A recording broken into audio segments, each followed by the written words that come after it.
সুপ্রিয় চাকরি প্রত্যাশী, আসসালামু আলাইকুম। আজকে আমরা 45তম বিসিএসের বাংলাদেশ বিষয়াবলী নিয়ে আলোচনা করব। তো শুরু করা যাক। প্রথমে আমরা 31 নম্বর প্রশ্ন দেখব যে ভারত ছাড় আন্দোলন কবে শুরু হয়। উত্তর হচ্ছে 1942 সালে। আমি প্রশ্নটা আবার পড়তেছি যে ভারত ছাড় আন্দোলন শুরু হয় 1942 সালে। 32 নম্বর প্রশ্নটি হচ্ছে সর্বদলীয় রাষ্ট্রভাষা সংগ্রাম কমিটি গঠিত হয় কবে। সর্বদলীয় রাষ্ট্রভাষা সংগ্রাম কমিটি গঠিত হয় কবে? 1952 সালে। 33 নম্বর প্রশ্নটি হচ্ছে বাংলাদেশের জাতীয় সংসদের অধিবেশন আহ্বান করেন কে। 33 নম্বর প্রশ্নটি আবার পড়তেছি, বাংলাদেশের জাতীয় সংসদের অধিবেশন আহ্বান করেন কে। উত্তর হচ্ছে রাষ্ট্রপতি। 34 নম্বর প্রশ্ন হচ্ছে ঐতিহাসিক 6 দফা বঙ্গবন্ধু শেখ মুজিবুর রহমান আনুষ্ঠানিকভাবে ঘোষণা করেন কবে। উত্তর হচ্ছে 23 মার্চ 1966 সালে। 35 নম্বর প্রশ্নটি হচ্ছে পূর্ব পাকিস্তান আওয়ামী মুসলিম লীগ প্রতিষ্ঠাকালীন সাধারণ সম্পাদক কে। গুরুত্বপূর্ণ প্রশ্ন, পূর্ব পাকিস্তান আওয়ামী মুসলিম লীগ প্রতিষ্ঠাকালীন সাধারণ সম্পাদক কে। উত্তর হচ্ছে শামসুল হক। 36 নম্বর প্রশ্নটি হচ্ছে প্রজাতন্ত্রের রাষ্ট্রভাষা বাংলা কথাটি সংবিধানের কোন অনুচ্ছেদে বলা হয়েছে। 36 নম্বর প্রশ্নটি খুবই গুরুত্বপূর্ণ। প্রশ্নে বলা হয়েছে প্রজাতন্ত্রের রাষ্ট্রভাষা বাংলা কথাটি সংবিধানের কোন অনুচ্ছেদে বলা হয়েছে। অনুচ্ছেদ নাম্বার 3। 37 নম্বর প্রশ্নটি হচ্ছে ঐতিহাসিক 7ই মার্চের ভাষণ সংবিধানের কোন তফসিলে আছে। উত্তর হচ্ছে 5ম তফসিলে। 38 নম্বর প্রশ্ন বাংলাদেশের সংবিধান অনুযায়ী কোর্ট অফ রেকর্ড হিসাবে গণ্য কোনটি। প্রশ্ন নম্বর 38 খুবই গুরুত্বপূর্ণ। বাংলাদেশের সংবিধান অনুযায়ী কোর্ট অফ রেকর্ড হিসাবে গণ্য সুপ্রিম কোর্ট, অর্থাৎ বাংলাদেশের সংবিধানের অভিভাবক হচ্ছে সুপ্রিম কোর্ট। 39 নম্বর প্রশ্ন বাংলাদেশে মোট কতটি পঞ্চবার্ষিকী পরিকল্পনা গ্রহণ করা হয়েছে। উত্তর হচ্ছে 8টি। 40 নম্বর প্রশ্ন বাংলাদেশের কয়টি জেলার সাথে সুন্দরবন সংযুক্ত আছে। উত্তর হচ্ছে 5টি। 41 নম্বর প্রশ্ন মহান মুক্তিযুদ্ধের সময় ঢাকা শহর কোন সেক্টরের অন্তর্ভুক্ত ছিল। নাম্বার হচ্ছে 2। উত্তর হচ্ছে 2 নম্বর সেক্টরের অধীনে ছিল ঢাকা শহর।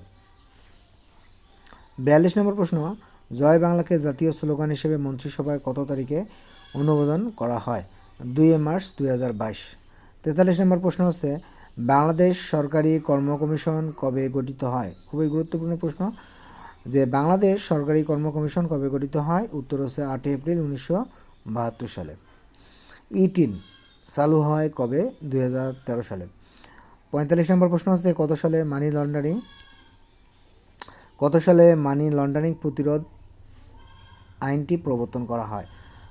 মানি লন্ডারিং প্রতিরোধ আইনটি প্রবর্তন করা হয় 2012 সালে। 47 নম্বর প্রশ্নটি হচ্ছে কোন দেশের কোন জেলায় সর্ববৃহৎ সৌর বিদ্যুৎ কেন্দ্র অবস্থিত। উত্তর হচ্ছে গাইবান্ধা জেলায় এবং সেটির নাম হচ্ছে তিস্তা সোলার লিমিটেড। এটি গাইবান্ধা জেলার সুন্দরগঞ্জ উপজেলায় অবস্থিত। 48 নম্বর প্রশ্নটি হচ্ছে বাংলাদেশে বন গবেষণা কেন্দ্র কোথায় অবস্থিত। উত্তর হচ্ছে চট্টগ্রাম। 49 নম্বর প্রশ্ন বাংলাদেশের মৎস্য প্রজাতি গবেষণাগার কোথায় অবস্থিত। এটা খুবই গুরুত্বপূর্ণ একটি প্রশ্ন। বাংলাদেশের মৎস্য প্রজাতি গবেষণাগার কোথায় অবস্থিত। উত্তর হচ্ছে ময়মনসিংহ জেলায়। 50 নম্বর প্রশ্নটি হচ্ছে বাংলাদেশের প্রধান খনিজ সম্পদ কোনটি। উত্তর হচ্ছে প্রাকৃতিক গ্যাস। 51 নম্বর প্রশ্নটি হচ্ছে ইউরিয়া সারের কাঁচামাল কি। আমরা জানি মিথেন গ্যাস বা CH4। 52 নম্বর প্রশ্নটি হচ্ছে কোনটি বিচার বিভাগের কাজ নয়। বিচার বিভাগের কাজ নয় হচ্ছে সংবিধান প্রণয়ন করা। সংবিধান প্রণয়ন করে থাকে জাতীয় সংসদ সদস্যরা। 53 নম্বর প্রশ্নটি হচ্ছে পারিবারিক আদালত অধ্যাদেশ কত সালে জারি হয়। 1985 সালে। 54 নম্বর প্রশ্নটি হচ্ছে গণহত্যা জাদুঘর কোথায় অবস্থিত। খুলনা জেলায়।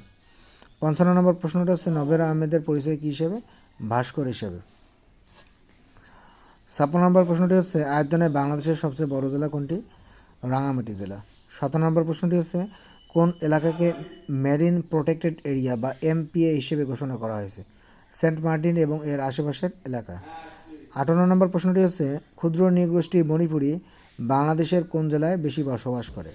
মণিপুরীরা সবচেয়ে বেশি বসবাস করে মৌলভীবাজার জেলায় এবং বাংলাদেশের সবচেয়ে বেশি চা বাগান রয়েছে মৌলভীবাজার জেলায়। বাংলাদেশের 59 নম্বর প্রশ্ন রয়েছে, বাংলাদেশের ষষ্ঠ জাতীয় জনশুমারি ও গৃহ গণনা কোন সময় অনুষ্ঠিত হয়? উত্তর হচ্ছে 15 জুন থেকে 21 জুন 2022 পর্যন্ত।